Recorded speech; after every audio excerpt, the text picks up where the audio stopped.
Human Relations Commission at the City of Jackson, James Johnson. Good morning. Good morning, how you doing? Good, how are you doing? I'm doing as well. I keep saying good morning because I'm not used to being here in the afternoon, so I'd like to. That's all right. Thank you. Good afternoon. That's all right, I'm rolling with you. So you aren't you a little young to be the chair of the Human Relations Commission? A little bit. I might be one of the youngest chairs, but Yeah. I figured we're the next generation. It's time to pass the torch, and we're the new old people, and it's time to start carrying the water. We are the new old people. Absolutely. Tell me a little bit how you got involved and why you wanted to get involved. Well, my everyday job, I'm a business agent for IBEW 252, and I just want to give back to the community. I grew up in Jackson from the age of 8, and a lot of things going on in Jackson. I've seen a lot of pillars of our community do a lot of good things for Jackson. I just want to continue that energy and just help give back.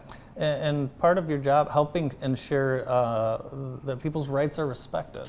Absolutely. Tell us a little bit about kind of what that work entails.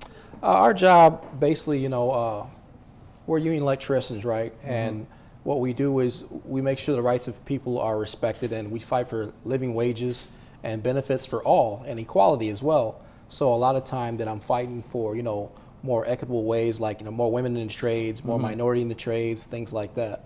How is our city coming along? Do you think we're making some pretty good strides? We're progressing pretty well. Okay. We're growing in the Jackson market. There's a lot more people from impoverished communities that are getting to the trades, and it's changing their life. The union building trades are the key to the middle class. Yeah, absolutely. And really, a lot of, I think you and I, we grew up in the era of go to college, no trades, no manufacturing.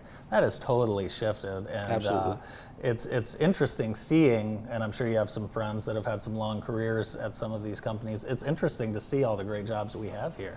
Absolutely. Yeah. So the Harold White Breakfast, as I like to call it, but it's the Harold White Awards, and you guys honor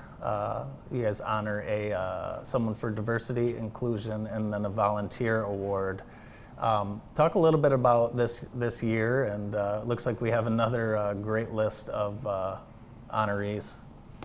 This year we tried to change up a little bit. We brought the award ceremony to the MLK Center on the south side of Jackson in hopes to get more attendance and also pay homage to some BIPOC businesses that are trying to come up and make a name for themselves. So this year we have Kenny Cakes doing the catering, we have Bristow Desserts doing the desserts, and we have Levon's Occasions doing the decorating. So I'm really excited to just kind of change the narrative a little bit. In addition to that, instead of having a guest speaker, we thought we would dig deep into the history of the HRC and tell the community about some of the things we've done over the years. Then we'll introduce the HRC, the current HRC, all 9 of us. Then we'll go on to award all the awardees. That's very good. Now, what are maybe some issues that the HRC has had come across its table, and then how do you go about handling some of those issues for the citizens? Good question. We handle complaints about housing, discrimination, anything that's from the citizens of Jackson that they can't address anywhere else. We kind of the end-all, be-all address those things, and we go accordingly. Like the NDO, we're intimate. Right. We're a part of that. We're part of forming the youth council here in Jackson. We're doing some really good work that I think helps the citizens of Jackson. Let's talk a little bit about Harold White. Talk a little bit about, here's some photos from last year. There you are. There you are, right there. Who is Harold White, and why is this named after him? Harold White was a pillar of the community. A lot of people were helped by his volunteer efforts, and we just want to pay homage to him and all the great work he's done in Jackson, and we want to per se give flowers to the people who are doing great work now in Jackson. So that's why we have the awards, and we do this yearly to show people that we are seeing your efforts in the community and we appreciate what you do. How do you decide the award winners? I know it's for diversity, inclusion, and then the volunteer award. How do you decide? Well, we take input from the public. We put ads on Facebook, on our city websites, and people can send in nominees. And there's other people like from the city of Jackson, people in the community that know different people at the Human Relations Commission. They suggest names to us. we look into them, and we try to pay homage to those that's doing the work. Since you've been involved in service work and giving back to the community, what are some of the things that you've learned about our community through that?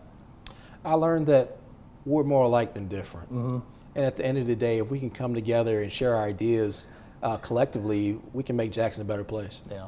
So you grew up here. I did. Yeah. Actually, graduated with Brandon Dowley. So I did, class of '97. That's right. That's right. I was a freshman when you guys were seniors, so I'm a little younger than you guys. I'm sorry. So tell me a little bit about kind of your career and how it's got you to this point where you're able to chair the Human Relations Commission and really give back to our community in a positive way. Well, after high school, I got a full ride to college at Ski University for electrical engineering. I ended up coming home early and getting into the trades. I started with IBEW 252 on July 24th of 2000. 5 years later, I became a journeyman. Several years later, I became a foreman. In 2015, I became an agent. Wow. I'm now the business agent / organizer for the IBEW over Jackson County. That's amazing. That's amazing. You lived here the whole time? I have. That's awesome. Very cool. So if people come to the awards breakfast, what can they expect? Well, they can expect to hear the history of the HRC, what we do in the community, who the HRC are. They can expect to learn more about Leslie Blows, Al Glick, and Maria Rubio, and they can expect to eat well. Yeah. Kenny Cakes does a phenomenal job, and I'm so excited that she's able to help us out and do the catering. Yeah, it should be a wonderful event. Again, it's Wednesday morning. Can you pay on site when you get there? Yes. Okay. We still have tickets available at the door. They're $25. Please come out. We'd love to have you. Awesome. Awesome. Well, thanks so much for being with us today, James, and we wish you all the success at the event on Wednesday. Thank you much. James Johnson from the Human Relations Commission here in Jackson. In the